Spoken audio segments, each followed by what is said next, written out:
Welcome to episode 4 of HubShots. I'm Ian, and how are you, Craig? I'm well, yes. Welcome to take 2 of episode 4 of HubShots. Yes. Funny that, isn't it? It's Wednesday evening here in Sydney, and I think we had a bit of sound issues yesterday. Yeah, sorry about that. But that's okay. And I think that brings us to the point of we need to check our inputs when doing what we're doing. Always be checking. That's right. That's right. All right. Well, cool. So inbound thought of the week for this week. What are we talking about? I think we're talking about sales enablement. So, yes, we are. Now, sales enablement. Let me give you a little, what is sales enablement? Yeah. What's the definition? It's a systematic approach to increasing sales productivity by supporting reps with the right content, training, and analytics they have to have more successful sales conversations. And this is from Sales Enablement for Dummies. So I think for us, if we're talking about sales enablement, I think this is very key as the changing face of sales and marketing appear. Mm-hmm. And as people's buyers' journeys appear. And I think this is really important in terms of what we need to do to help the people in sales to make that connection. Yeah, I agree. The thing I really like about that definition is how it talks about productivity as part of it. So not just the process, but productivity is in general, because sales people tend to do a lot of busy work. Preparing for meetings and calls with clients. So sales enablement really does focus on taking away a lot of that admin and busy work and allowing the sales teams to focus on actually adding value to the people that they're speaking to. Yeah, look, I think one of the biggest things that I learned from that is that when sales are sourcing a lead, they're looking up lists on the web, they're digging through contacts, they're trying to find email and phone numbers. And you know what? Sometimes they don't even have a CRM that they're actually tracking it in, and they don't know if someone's actually even called that person. And from what I heard last time, that was taking like 10 minutes per lead. So if you add all those 10 minutes that people are trying to do as they're going through this process, I can understand why it is a real grind. Yeah, exactly. And one of the another big things was sales rep need content, right? But they find content hard to find, apparently. Okay. And there's interesting statistics that when we were at Inbound, they said, what is 30 hours? And it says it's the amount of time per month an average salesperson spends searching for and creating selling materials. Wow. Now, that's a lot of time. Yeah. If you think about the whole cycle of sales and prospecting, just imagine if we could enable that and provide them the right content to provide to the right person at the right time. Yeah, exactly. And part of that's just pre-built templates of outlines of things to talk about and how to help prospects as well. So it can start off simple. It doesn't even have to be huge documents just to get the process a bit more optimized. Yeah. So, here's my little tip. And I picked this up from somebody today I was speaking to, actually. Mm-hmm. He just started using the HubSpot CRM. Mm-hmm. Someone had recommended it to him. And he started using that with Sidekick. And he was telling me how much he loved it. Now, one of the things in Sidekick you can do is actually have templates. And I spoke about this earlier. Put a template in there for when they're making those calls and say, preface it with do not send. And put the call script in there. Have the qualifying questions, have the points that they need to cover with the prospective person. Yeah, exactly. And the good thing about HubSpot CRM and Sidekick is you can get started for free. And Sidekick, the free version even includes up to 5 templates, I think. And if you want to go over that, it's you're getting into the paid plans. But yeah, the cost of entry is pretty low there, and it certainly saves a lot of time getting that all in place. Yep, well worth it, I think. And I would recommend trying it out. Definitely. Now, Craig, here's a little side note. I know you visited HubSpot this week in their new Sydney offices. I did. It was great. Monday morning, I got to meet my new account manager, Varun, and he's really cool, quality guy. And as part of meeting him, I got to see the new HubSpot offices. They've been growing in Sydney, so they've got a whole floor now in a new building, and it's very A very nice fit out, actually. They've got a nice area, nice workstations. They've got a ping pong table, PlayStation, all of that, boardroom. And in their kitchen, they've got beer on tap. So, you can't complain there. No, you can't. And I heard on social, apparently that beer tap came from Boston. Oh, there you go. The Sprocket beer tap. Wow. So, yeah, they're doing okay. So, no, it's nice. So, yeah, really good. And I think the caliber of HubSpot people, this really struck me when I met Varun. And, of course, we've known Mads for ages. He's a top guy. And the other people there in the team. Very high caliber. And I know it takes them a while to hire the right people. And that company is growing quickly.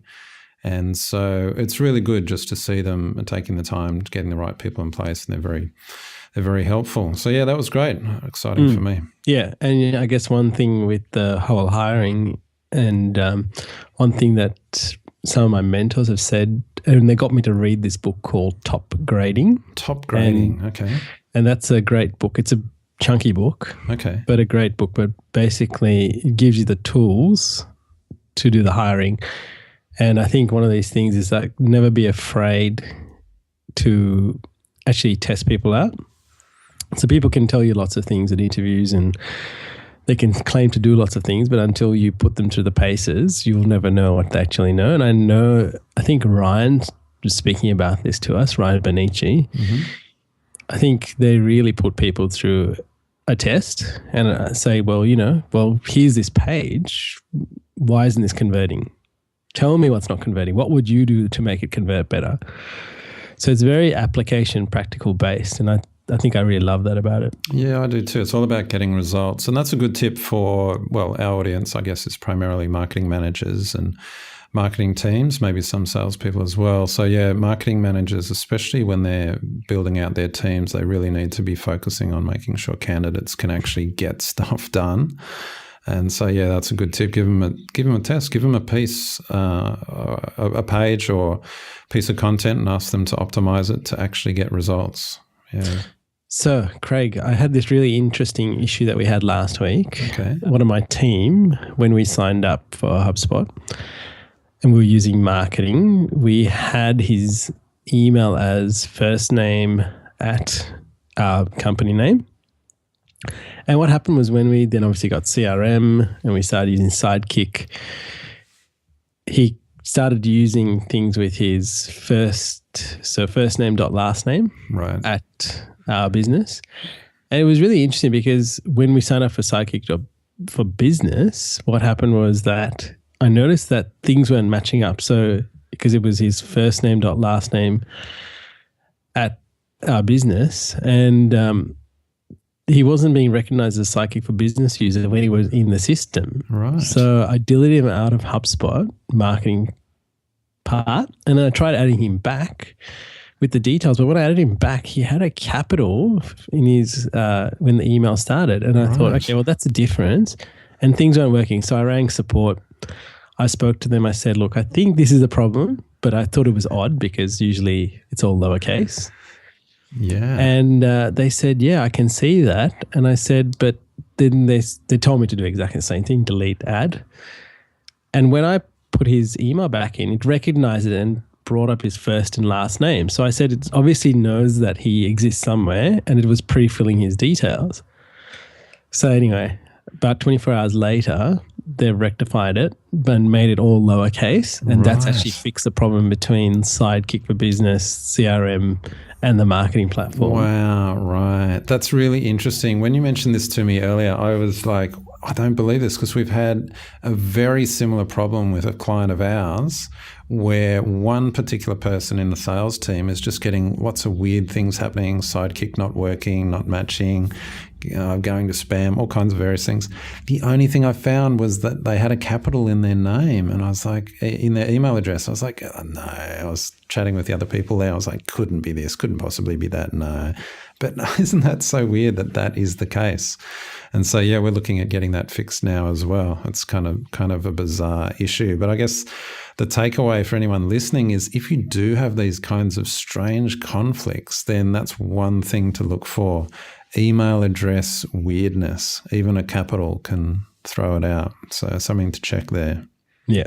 Hopefully they'll change it so it doesn't cause any effect. You'd hope, wouldn't you? Yeah, that's right. Hey, so a little topic I wanted to chat with you about was this idea of data cleansing and cleaning out old contacts in your database. And I got this idea from one of the recent episodes of the Hubcast, and they were just talking about, I guess, contact list hygiene.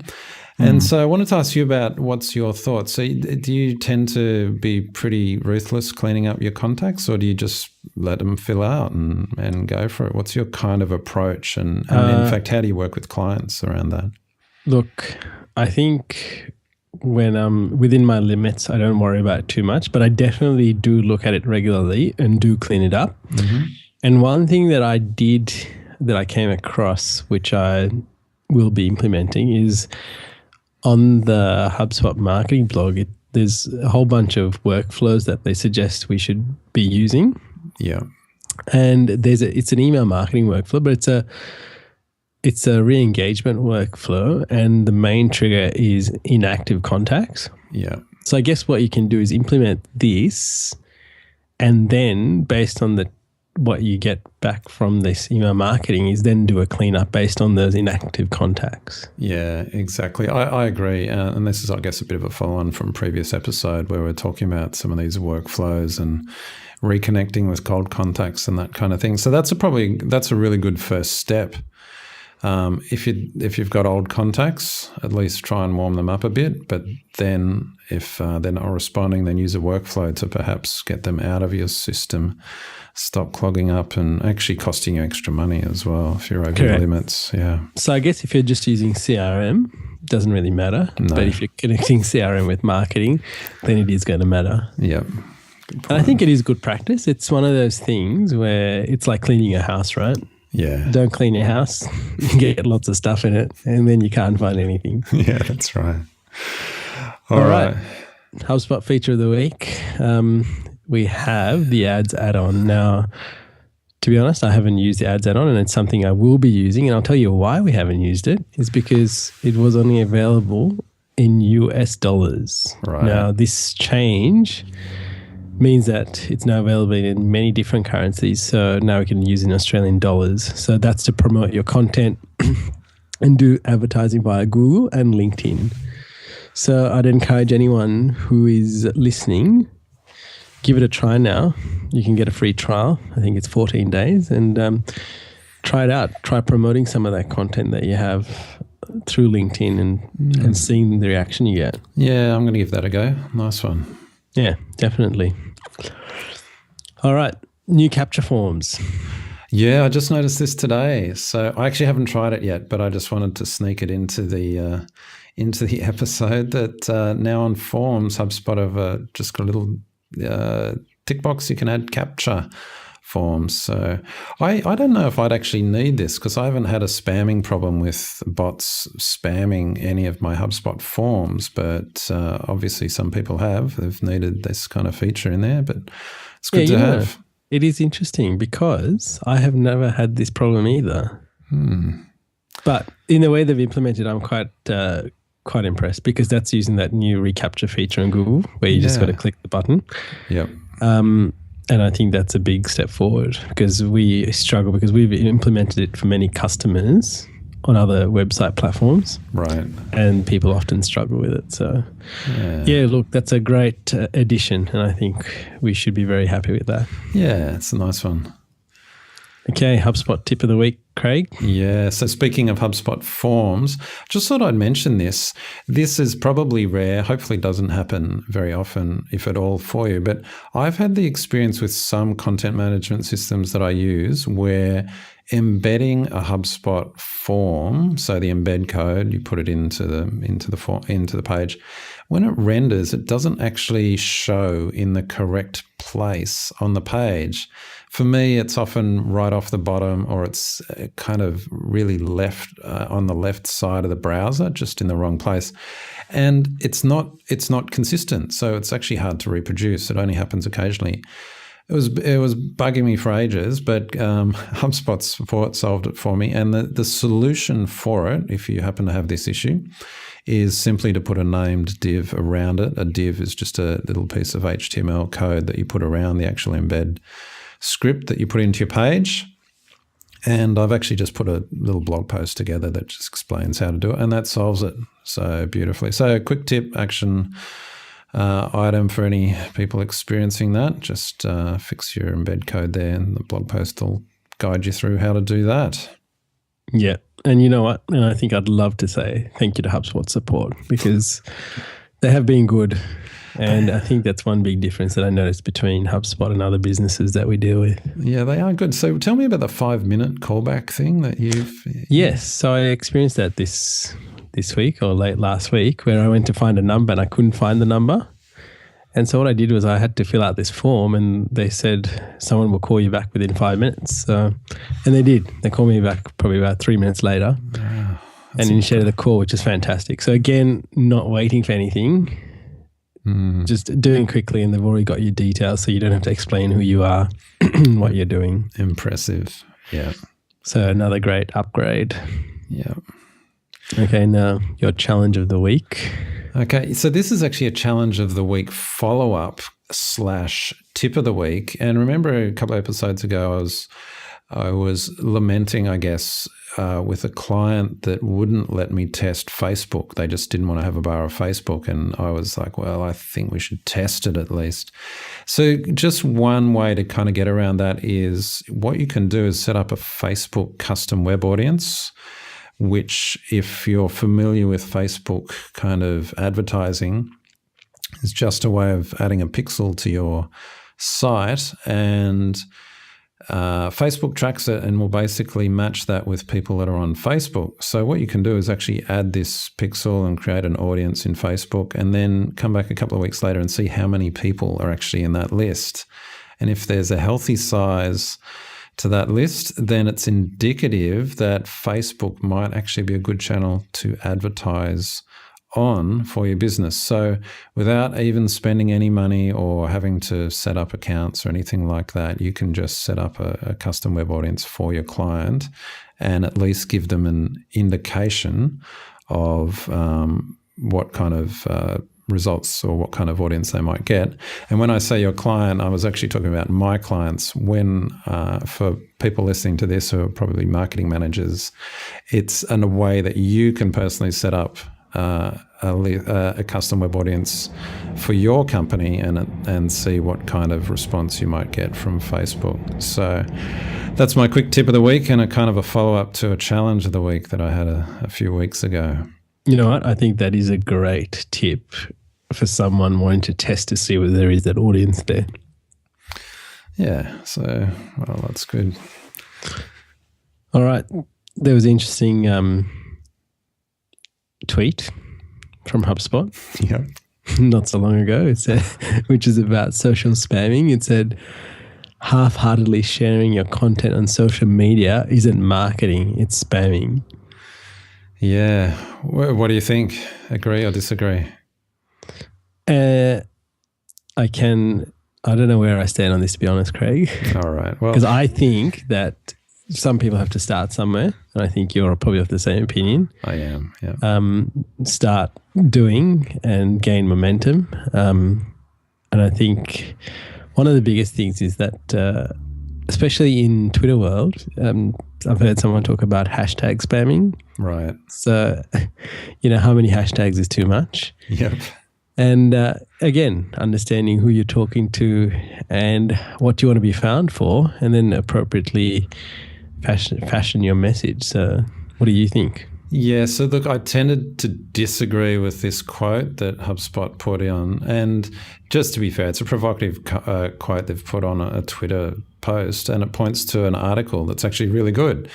But it just did raise that question of whether it's spamming. Like, if you just get on social and you are half-heartedly sharing your content, is that spam? I don't think it is. And for the reason that you mentioned, because a lot of companies aren't on social, and so they can't go from A to Z in one step. They can't go to social strategy, clear social strategy for the company, and a full-on approach to it. They've got to take baby steps. And so I use the term social presence versus social strategy. I think social presence is a good way to start.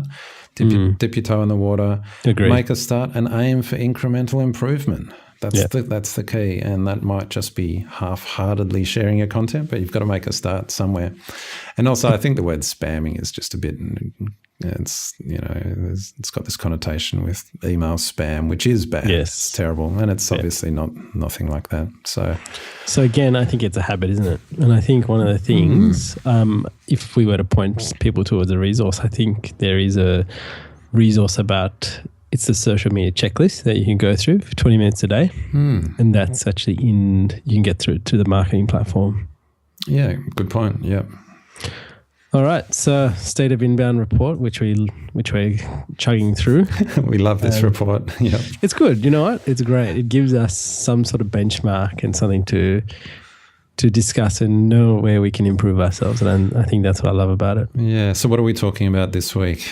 So let's talk about page 44. It said North America leads in ROI tracking. Now, I think I can understand why. Again, back to our discussion where we said, we seem to be so far ahead in North America in terms of their understanding, of inbound, and I guess also tracking and what's out there. So far ahead, you mean like they're so far ahead of Australia? Yes. Yeah, I agree. Yep. So, and I think because of that, that's obviously clearly highlighted in the report. And I think for us here in Asia Pacific, in Australia, is that we've got to really put some effort into getting our tracking in place properly. Yeah, I agree. I think ROI tracking is just one indicator of where North America is ahead. And a simple example is I'll often go into clients the first time and ask them about analytics, and they don't even have analytics in place. Or if they do, they don't have goals set up, so they can't even track conversions, let alone getting to a point where they can try and track ROI and measure that against spend and things like that. So there does seem to be still many websites in Australia where they don't even have the basics in place. And this is, I guess, what the State of Inbound report highlights, where the rest of the world is lagging behind North America, and ROI tracking is a key one. And the thing about ROI tracking is, and why it's so important, is because that's by demonstrating ROI, you can be much more effective at getting budget for your next quarter or next year and continuing on with your work. So that's certainly a good thing to focus on. Yeah. So I think one of the big things also, Craig, is that we're talking about goals, right? People often, I have found, don't put a value against their goals. Right. So I was having this conversation with a client, and I think, even if it's $1 or you have to make it up, have that honest conversation like, well, if you don't know, how much is that call worth to you? If someone picks up the phone and calls you, okay, it's worth $10. Okay, put $10 in there. Yeah, that's a good point. You can refine it later, but it gives you something to go off. And I think that's a really key thing. So start putting some data in there so you can get a feel of what's going on. Yeah, good point. Totally agree. I'm just going to add one more thing onto that as well as an action item. So if you're a marketing manager or a professional listening to this, if there's one thing you do tomorrow at work is go and check your goals are set up and check that they're still working, because it's very easy to miss these. Something changes on the website, someone changes a URL, so that goal that used to be tracking no longer tracks, and you find out 2 months later, why did these conversions go down? So always be checking that your goals are properly configured and rechecking them. Very important. Yeah, great tip, Craig. All right, the second part was in the sales section, right? On page 49, it said executive buyers are not very trusting of salespeople. To regain credibility among executives, salespeople should arm themselves with content and become active on social networks. Now, this is an interesting quote. because if I think about salespeople, I know very few salespeople that are active on social networks, let alone giving stuff to other people. Right. It's all take, isn't it? And no So actual you know what contribution. I mean? Yeah. And look, if I look, and there's an interesting report from Google in the automotive sales space, and they're saying, people are already doing their research and making up their mind before they even walk into the dealership. Right. So if I take that in mind, like really, if that's happening, these dealerships or salespeople in the dealerships need to be producing content and be giving people value before they even get there. Right. Yeah. And I think it's something that we have to go help people to transform to do that. Because as people are looking, I think there's a bit of the gap's massive. Because even with executives, I think, well, how many executives are actually looking on social for these sales guys, giving information? Yeah, well, that's right. And I think if you're not contributing on social, then you're easily overlooked.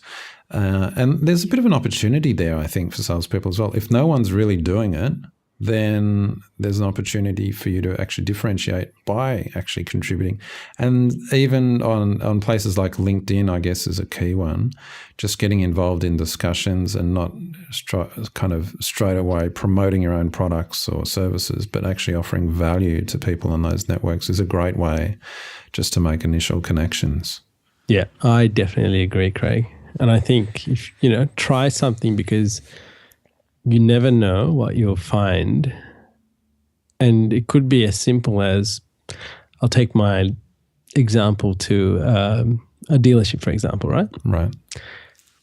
If a salesperson knows that a particular person drives a particular brand of car, say a BMW, and they were trying to sell them another brand, it's not hard to find that out via social networks. Because the person's probably liked the BMW Facebook page. They're probably following BMW on Instagram. Right.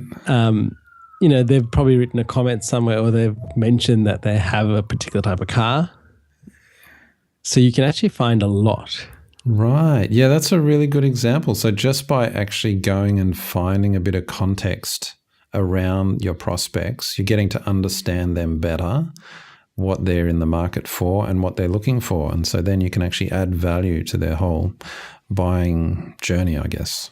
Yeah. You know what? I'm amazed, and because I guess I like cars, I am amazed. I've been following a particular brand and a type of car or model, and I was amazed to read on some forums, people even...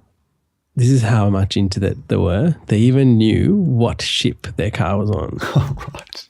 So they even said, I've got the manifest of the ship, and this is the ship. It's going to come into the dock on this particular day and time. Wow. And then I'm expecting the dealer to collect it and deliver it to me on this day. Wow, that is keen. That's great. But you know what? Again, information, and they've got access to the information, and that's what they're interested in. And so I'm thinking from a perspective of, if I'm in sales, well, you know what? If I know that they're buying this particular type of car and they are an enthusiast, why not give them that journey experience? Like, hey, your car is coming down the production line next Friday. Right. Let me see whether the factory will send a picture of it. Right. Yeah. And you can imagine that the buyer, the customer they'd be sharing that stuff. They'd be mentioning it to friends. They'd be talking about it. Yeah, exactly. Yeah, absolutely. So I think, take action out of that. Make sure that you add value and you make the effort to get context around the prospects and your opportunities. Nice. So I wanted to ask you this question. There was a HubSpot blog post around cold outreach, and we'll put this in the show notes, of course. What were your thoughts on this? And in fact, just the whole topic of cold outreach. Look, we have started doing that, and we do it using Sidekick for Business and the CRM. So pulling in some data through the CRM, and then using the data to be verified. We then either make a call, or if we can verify via LinkedIn, Right. And then we're actually sending emails to the people that we want to talk to, and actually even attaching one of our downloads to it, so they can actually, without filling in forms and stuff, actually just get it and read it. Nice. And using Sidekick for Business, you can actually track when they open the document. Right. So there's a few things I like about that, because when I think of cold outreach, I think of that totally irrelevant email that's got no understanding of me as the recipient. They've not even taken the time normally to even get my name, and it's just hi, that kind of stuff. That's what I normally think of as cold outreach. But what you're actually saying as well, cold outreach can actually be a lot richer. It can have that context of what the person's interested in. You've actually found some surrounding information about them, because HubSpot CRM's pulling in a lot of that for you. You're actually talking to them one-on-one, one-to-one, so it's not a massive, spam actually. There's that word spam again. It's not a massive just kind of blast to everyone. It's one-to-one. You've provided context, and you actually have offering them value as part of the outreach email by the attachment or the document that's tailored to what their particular needs might be. I like it. Yeah, so I think it's just another avenue, but doing it smartly through that method. Nice. Well, I'll be interested to hear what results you get from that process. Yes. Good to track Well, in fact, progress. we are going to have a meeting with someone. All right. You've already got Friday. a meeting. Nice. Yes. So, I mean, it's interesting. And again, with this outreach, again, I'll harp on about this. It's process and being consistent, and also being consistent throughout your team. So for us, I was asking that really important question about, did we qualify them properly? Did we ask the right questions? Right. And I think that's really the key. Nice. Well, Craig, I think that's the end of episode 4. That's right. Time's up. I hope it does. Hope that was interesting. I certainly had fun. I'll speak to you again next week. All right, Craig. See you. Okay, mate. See you. Bye. Hey there. Thanks for listening to this episode of HubShots. For show notes and the latest HubSpot news and tips, please visit us at HubShots.com.